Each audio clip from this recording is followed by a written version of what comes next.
Another Boston player is expressing disappointment over not being able to go to the Olympics, and I'm naming the Boston Bruins Player of the Year on today's episode of Locked On Boston Bruins. Let's get into it.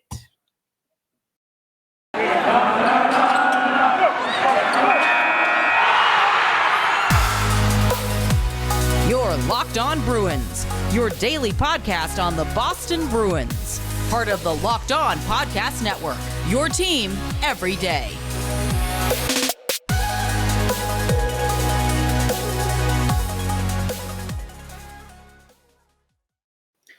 What is up, Bruins fans, and welcome back to the Locked On Boston Bruins podcast. I'm your host, Ian McLaren, and this is a daily show where we discuss all things Spoke B, as well as take a look around the NHL. Today is Tuesday, December 28th. Happy 61st birthday to Ray Bourque, Boston Bruins legendary defenseman, one of my favorite players growing up.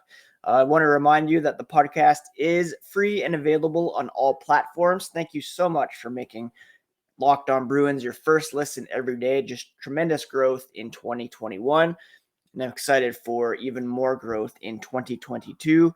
Part of that growth came from jumping on YouTube. The video podcast has been moving along well. A lot of people subscribing, commenting, and you can do so by searching up Locked On Bruins on YouTube. That would be very much appreciated. Now, here on Tuesday, the Bruins are scheduled to practice once again. They practiced yesterday after the NHL allowed training facilities to be opened up on Boxing Day. Taylor Hall rejoined the team. So that means the first 9 players to land in protocol have all cleared, leaving just Brandon Carlo, who went on the list on December 21st, and Charlie Coyle, who went on December 26th in COVID protocols. Oscar Steen, he's another guy that was in there, and he was reassigned to Providence on Monday, but he could come back as part of the taxi squad. The Bruins idle for another few days after Wednesday's game was postponed. Their next scheduled game is a New Year's Day matinee against the Sabres at TD Garden. Kind of another example of, early on it was the schedule that was working against this team. A lot of breaks, a lot of days in a row with practice. And now they're kind of in that mini training camp scenario again. Cassidy, head coach Bruce Cassidy, said they've got some things to cover. And yeah, it's an opportunity to run almost like a mini training camp. And they'll probably take a day off here this week.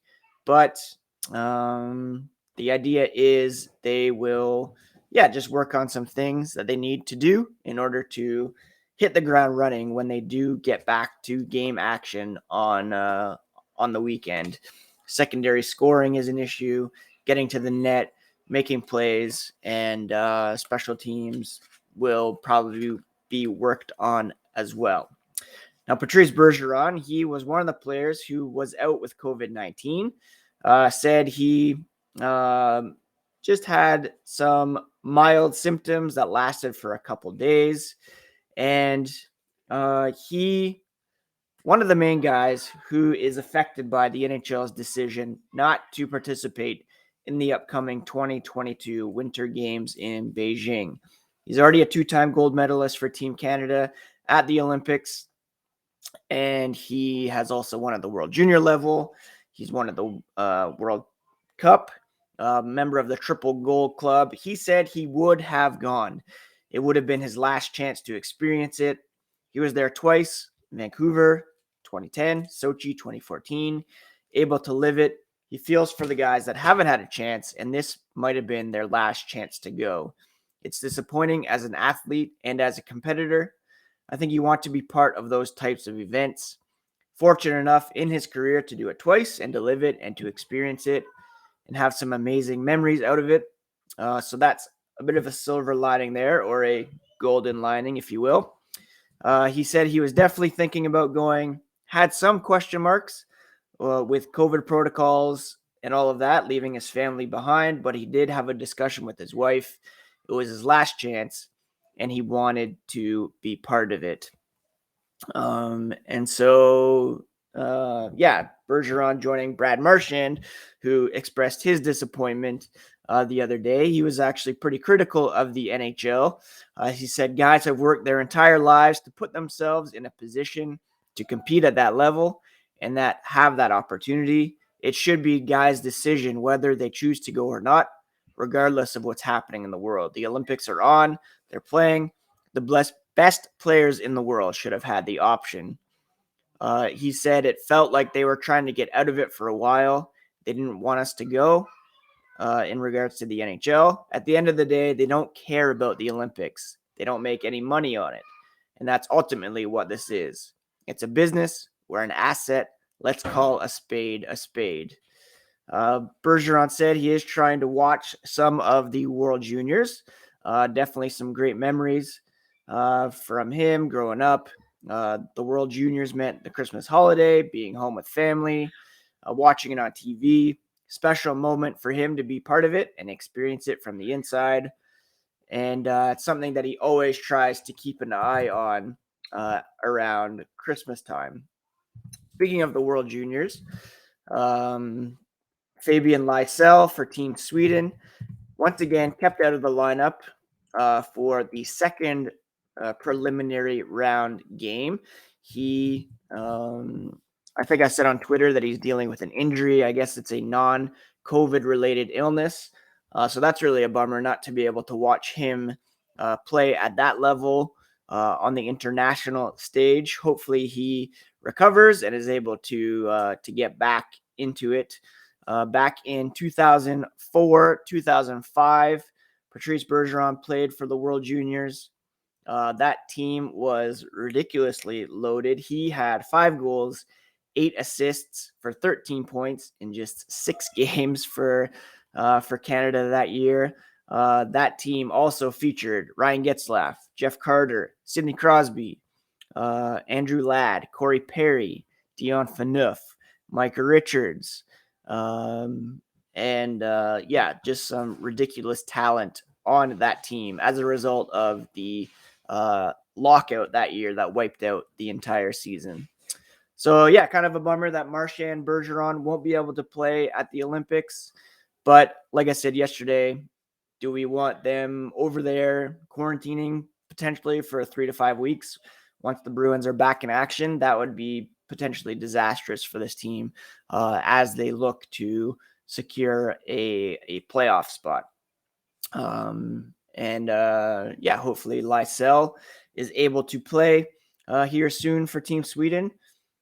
He could be, I don't know, would he be a dark horse candidate for the national team at the Olympics? I don't know if the Vancouver Giants would let him go to that, but hopefully we can see him in this tournament sometime very soon. BetOnline is the fastest and easiest way to bet on all your sports action. They have you covered for pro college football, bowl season, as well as pro and college basketball, hockey, boxing, UFC, even your favorite Vegas casino games. You can jump on there right now, their website, use your phone, get a free account, and sign up for a 50% welcome bonus on your first deposit by using promo code LOCKEDON. It's the fastest and easiest way to bet on all your favorite sports. Don't wait to take advantage of all the new and amazing offers available over there at BetOnline, where the game starts. Again, use promo code LOCKEDON for that 50% welcome bonus on your first deposit. Now, when it comes to Bruins Player of the Year for 2021, pretty clear who that guy will be. He's one of the top players in the NHL, period. Since January 1st, 2021, Brad Marchand has appeared in 74 games. He has scored 40 goals, added 56 assists for a total of 96 points in those 74 games. That's good for a 1.3 point per game average. Only 3 players have scored more points than him, and one is tied at 96 points. That's Mikko Rantanen of the Colorado Avalanche, 44 goals, 52 assists for 96 points in 76 games. So Marchand with a slight advantage there in terms of points per game. Austin Matthews, 61 goals, 38 assists for 99 points. He's a 1.25 point per game average over that span. And then, of course, you have the two Edmonton Oilers, who are far and away the best players in the last year. Leon Draisaitl with 133 points in 85 games, 1.56 point per game average. And Connor McDavid, 50 goals, 104 assists for 154 points over the last calendar year, a 1.81 goals against average. If you took away his goals, he would still be second in total points in the NHL behind only Leon Draisaitl. That's ridiculous. But when it comes to the Boston Bruins, you have Brad Marchand, who ranks fourth in the NHL among all players with at least 65 games played in terms of points per game. Nathan MacKinnon has appeared in 65 games, 23 goals, 66 assists for 89 points, a 1.37 point per game average. And then you have Marchand at 1.3. It's pretty remarkable how good Brad Marchand has been over the last little while. If you date it back to 2016, January 1st, 2016, Brad Marchand is fourth in the NHL in total points, a 488 total over the course of 414 games, behind only McDavid, Draisaitl, and Patrick Kane, who has 500 points since the beginning of 2016. If you listen to my interview with Sean Thornton recently, you remember how he talked about Brad Marchand kind of starting on the Merlot line, the fourth line for the Bruins back in 2011. Quickly became clear that his skill set was more conducive to a checking/scoring role. And he has certainly blossomed into just an amazing player for the Boston Bruins. In my mind, he's a Hart Trophy candidate this season for sure. I don't know where the Bruins would be without him. And it's ridiculous how he just seems to have gotten better and better over the course of his career. 61 points back in 2015, 2016. And then from there, he has just taken off. 80 points, 2016, 17, 85 the year after. He hit the 100-point mark in 2018, 2019. 87 points a couple seasons ago, 69 points in 53 games last year. And this season, 27 points through 21 games. Brad Marchand truly is Boston's most valuable player. All due respect to Patrice Bergeron, I think if you take Marchand out of the lineup, he's just such a driver when it comes to the penalty kill, the power play, 5-on-5. He just brings it on a nightly basis. And it's just remarkable to have seen him develop over the last several years. So by far, Boston's best player over the last year. I could definitely give a nod as well to Charlie McAvoy. I think he really developed into the number one defenseman that the Bruins hoped that he could be when he was drafted a few years ago. He has really emerged as, certainly that. They're number one defenseman without question. One of the top guys in the NHL. He was in the Norris Trophy conversation last year, and I think he certainly should be a finalist in 2021, 2022. 76 games this past calendar year, 9 goals, 36 assists for 45 points. Those point totals don't necessarily blow you away, but it's his strength at 5-on-5 defensively, driving possession, getting the puck up the other way that makes him such a remarkable talent. And I could easily see him being the Bruins Player of the Year for 2022. especially if he wins the Norris or is even a finalist. He's that special, and the Bruins are certainly very lucky to have him in the mix for sure. Let me know what you think. Is there a player that deserves this honor more than Brad Marchand? I'd be very surprised if anyone thought so, but you can hit me up at Ian McLaren or at Locked NHL Bruins with your thoughts on this year's Locked On Bruins Player of the Year. Thank you again for making Locked On Boston Bruins your first listen every day. The podcast is free and available on all platforms, so please do hit that subscribe button and be sure to subscribe as well on YouTube so that you can get the podcast in video form. So the NHL is scheduled to get back to action tonight. There are some postponed games on the schedule, including the Penguins and the Bruins, who are supposed to play. Oh, that was last night, sorry. The Blackhawks and Blue Jackets were supposed to play tonight. That game has been postponed. But as of right now, the Canadiens and Lightning scheduled to play, the Golden Knights and the Kings, as well as the Coyotes and the Sharks. The Lightning Montreal game is a bit dicey because of a lot of COVID cases among those teams, but as of right now, it's a go, and we will finally get some NHL action in the mix, although we'll have to wait a few days, of course, to see our Boston Bruins back in action. A quick check in on the standings. Where do the Bruins stand at the moment? Well, if you're going by points, they are 3 out of a wild card spot, 3 points back of the Detroit Red Wings for that second wild card spot in the Eastern Conference.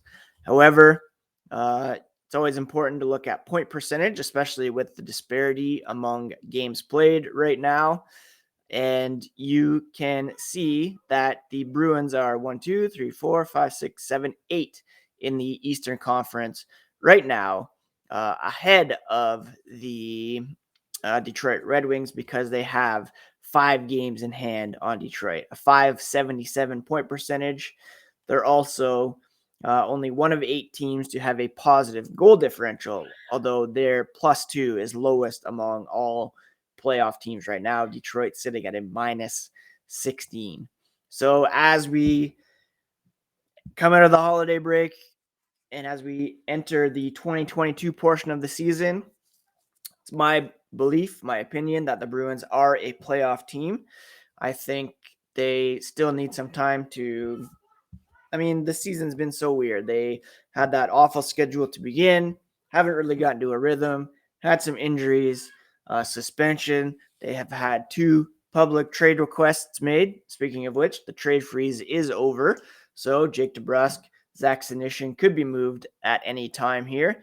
And I think with more stable schedule, they're definitely going to have a lot of games packed in here with potentially the return of Tuukka Rask within the next few weeks. I think you'll see them solidify a playoff spot. I don't know if they can move up in the Atlantic at this point. Pretty difficult to catch Florida. Say hi, Bessie. Toronto or Tampa Bay. They're 7 points back of the... Oh, sorry. They're 10 points back of the Panthers with only 3 games in hand. So it might be tough to pop into the top 3 there, but they'll have plenty of opportunities to go on a run with 56 games remaining on the schedule.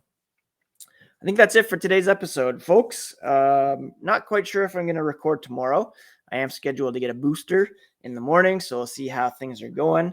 But definitely we'll be checking in on the Bruins throughout the week as they prepare for Saturday's game against the Buffalo Sabres. And we will see, if Coyle is cleared, Carlos cleared, what kind of lineup they have, who's added to the taxi squad. If anybody, they will add to the taxi squad. John Moore has already been called up. He will be getting considerable time with Carlo out and with Jakobs Borrell on on the shelf. And with the taxi squads coming, Bruce Cassidy said they have a few days to sort through it. You always want guys playing, so don't know if it's exactly like it was before when you've had to call guys up and down if they went to Providence, or if they're going to allow them to play down there and stay on the squad. So, yeah, they're kind of worried about whether or not it will be guys just sitting around for a few weeks, or if they can play for Providence while on the taxi squad. And finally, on to Garask. Cassidy said he's about 3 weeks out from what he understands, and a couple of hurdles to clear in terms of a contract, but probably about 3 weeks away, which is exciting for sure. The Bruins will likely have a bunch of makeup dates over the course of the scheduled Olympic break. I believe I saw this morning that they're going to try to